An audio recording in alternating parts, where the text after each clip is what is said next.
de la République qui vient visiter la ville de Thiès après peut-être quelques années qu'il est passé ici. Il était venu nous visiter même, nous, ici en 2014. Il est important qu'on se mobilise pour le recevoir, pour plusieurs raisons d'ailleurs. D'abord, en ce qui nous concerne, par le fait qu'il a soutenu de manière forte d'ailleurs la relance de nos activités. Même si aujourd'hui on a marqué une pause pour régler les problèmes qui sont suspens dans le cadre de la reprise de nos activités, il a soutenu fortement le plan de relance que nous avions soumis à l'État. Il l'a accompagné, et ce qui nous a permis de réhabiliter, de moderniser la FTT, de créer une nouvelle société de confection, la Comasset, où travaillent actuellement 130 personnes. Nous avons aussi réinvesti dans les équipements, il y en a même qui ne sont pas encore montés. Bref, son apport dans le plan de relance est extrêmement positif et nous allons lui exprimer la bienvenue, bien sûr, et le remercier pour le soutien qu'il nous a apporté. Ça, c'est au plan, je dirais, de la NSTS. Maintenant, au plan de la ville aussi, le président de la République a réalisé beaucoup de choses au plan des infrastructures et il vient visiter, réinaugurer une école de formation professionnelle, l'ISEP. Et je pense que c'est un acte à saluer parce que l'ISEP c'est une structure très importante pour l'emploi des jeunes, pour la formation. Et je pense que nous avons toutes les raisons de l'accueillir. Et je crois que les Thiessois vont l'accueillir grandement. Et comme vous dites, la ville est en effervescence. Et c'est logique, parce qu'il a fait de bonnes choses pour la ville. Et il est normal que la ville le reçoive en grande pompe, comme on dit. Voilà. En réalité, donc, nous avons redémarré en 2015. La première phase du plan de relance, c'était la réhabilitation de la filature et tissage de Thiès FTT, qui est une filature moderne, que nous avons réussi à réhabiliter, à rééquiper même, parce qu'on a fait des investissements additionnels avec un investissement de plus de 1,5 milliard. Et nous avons acquis de nouveaux équipements qui en ont fait une usine plus performante qu'avant l'arrêt. La deuxième chose qu'on a réussi aussi, on a fait installer un atelier de retordage, qui est un atelier d'une très grande capacité, qui nous permet maintenant de faire du fil à tisser pour l'artisanat. C'est pourquoi on a pu exporter en Guinée, au Burkina, au Mali, bref. Donc c'est un produit, c'est un outil, le retordage, qui nous ouvre de nouveaux marchés au plan régional. Donc maintenant, pourquoi on s'est arrêté en 2017 ? Vous savez, il y avait deux problèmes qui nous lient à l'État, deux contentieux. Voilà, pour dire. Le premier contentieux a été réglé, ce qui nous a permis de démarrer. Le deuxième contentieux qui est lié au problème de la Sotesca, parce que nous étions locataires gérants des deux usines de la Sotesca et l'État les a récupérées de manière illégale. Donc nous avons subi un préjudice énorme. Bon, nous ne demandons pas la réparation du préjudice que nous avons subi, mais nous avons demandé à l'État au moins de nous restituer, de nous rembourser les investissements que nous avions effectués dans ce cadre-là. Comme il a eu à le faire d'ailleurs avec la Sonacos, qui avait investi, bon, bref, qui était en location et à qui on a récupéré son outil, mais il a été indemnisé à hauteur de 7 milliards.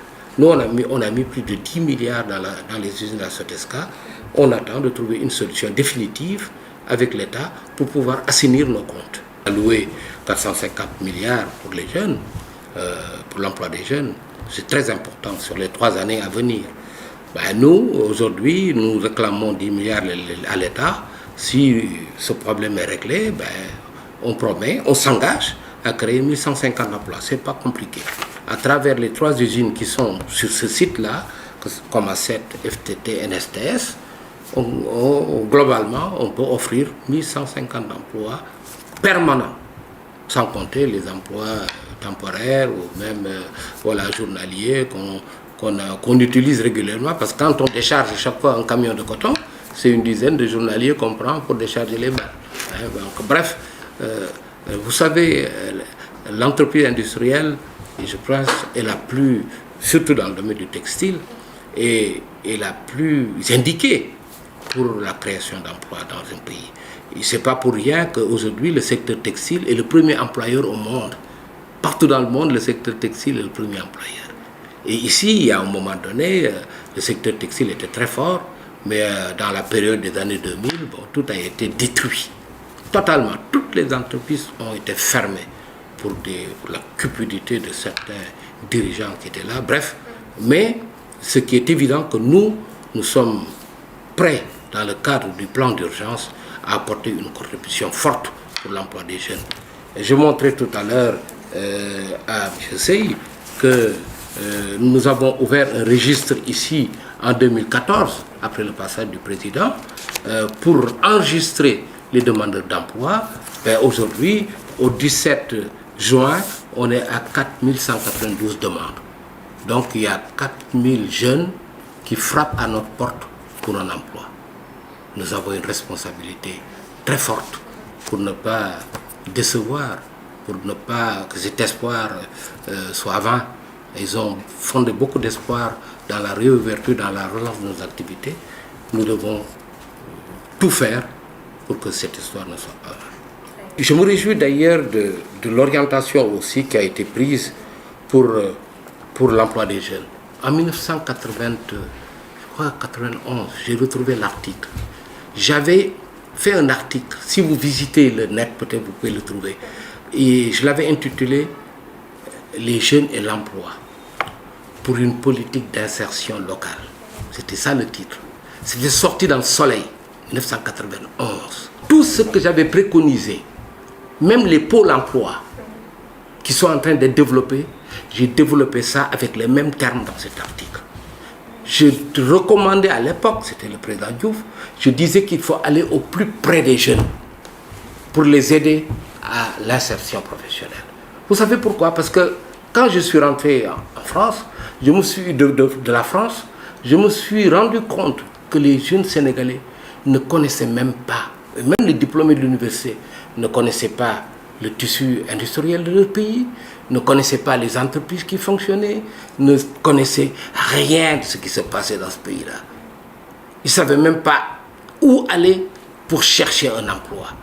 Ils étaient sous-informés. Donc il fallait avoir des dispositifs au niveau local pour pouvoir les accueillir et les orienter, les informer pour qu'ils puissent au moins savoir où aller pour chercher un emploi.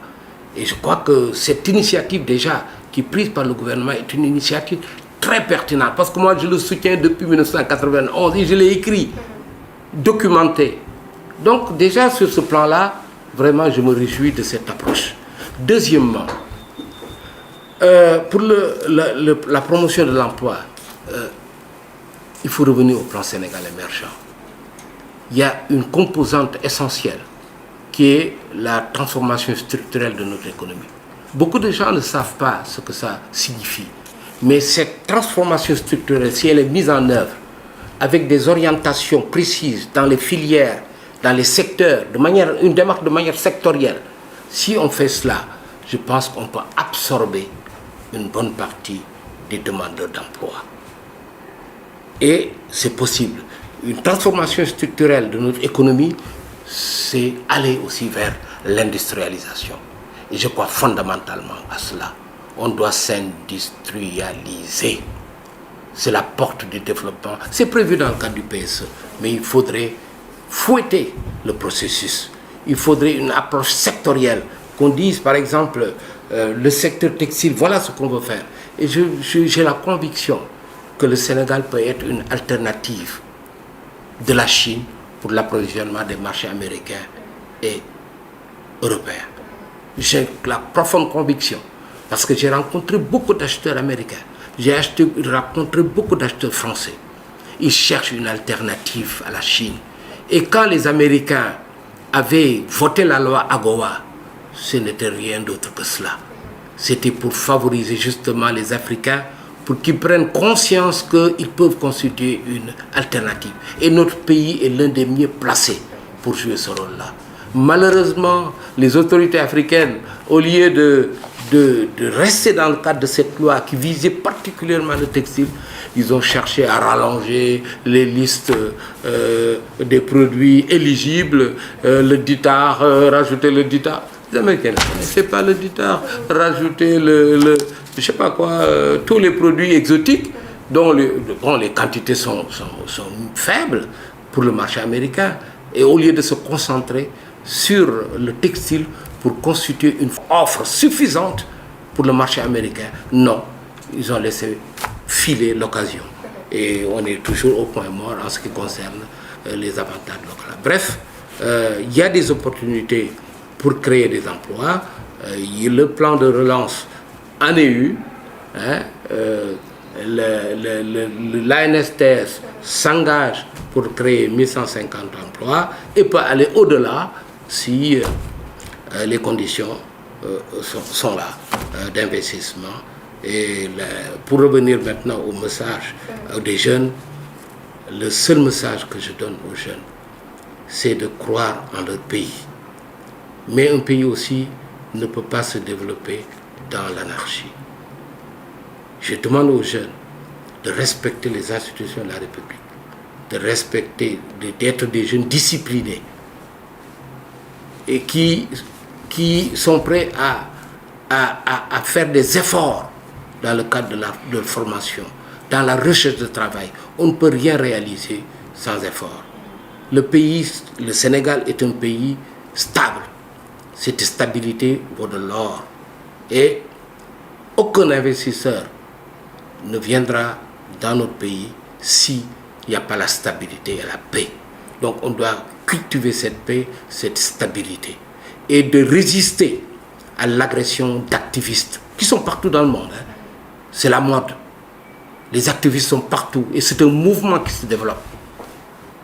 C'est aux jeunes maintenant de prendre conscience de cela et de résister à cette vague d'activisme qui se développe dans tous les pays du monde. Et de se concentrer sur leur avenir et de respecter les institutions de la République.